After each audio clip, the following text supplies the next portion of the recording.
মাত্র ৩ টা উপকরণে খুব সহজেই ইলিশ পাতুরি বানানো যায়। আর এই ইলিশ পাতুরি দিয়ে আপনি ১ প্লেট ভাত খেতে পারবেন, যেটা আপনি মাছ, মাংস অন্য কোনো কিছু দিয়ে খেতে পারবেন না। তো ইলিশ পাতুরি বানাতে কি, কি লাগছে প্রথমেই আমরা দেখে নিই।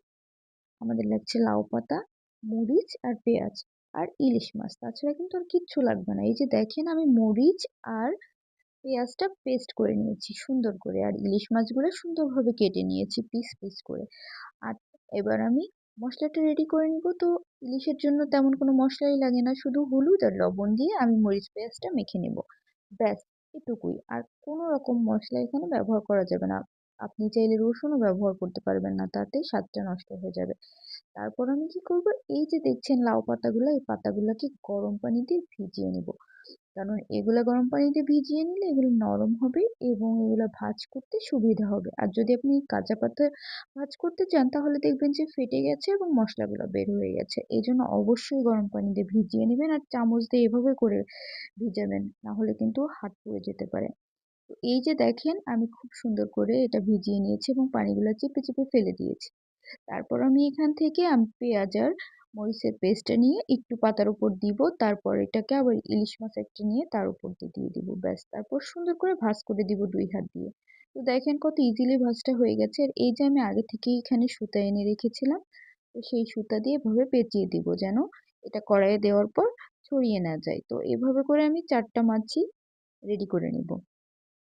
তো এই যে আমার ৪টা মাছ এখন রেডি হয়ে যাচ্ছে।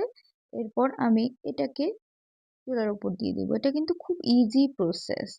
আপনারা চাইলেই বানাতে পারেন খুব সহজেই, অল্প সময়ের ভেতর অল্প উপকরণে। তো এই যে অল্প তেল দিয়েছি, সরিষার তেল, তার উপর আমি পাতুরিগুলা দিয়ে দিচ্ছি। তো একটু কিন্তু প্রথমে ছিটতে থাকবে যেহেতু পাতাটাতে একটু পানি ছিল, তারপর আবার স্বাভাবিক হয়ে যাবে।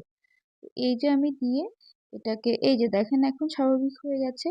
ঠিক এই পর্যায়ে আমি এটাকে ঢেকে দিব, কারণ ঢেকে দিলে মাছটা সেদ্ধ হবে এবং শাকটাও সেদ্ধ হবে। তো এই যে দেখেন ঢেকে দিয়েছিলাম আমি কিছুক্ষণ, তারপর আমি এসে এটাকে উল্টিয়ে দিলাম। তো এই পিঠটা খুব ভালোভাবেই হয়ে গিয়েছিল একবারেই।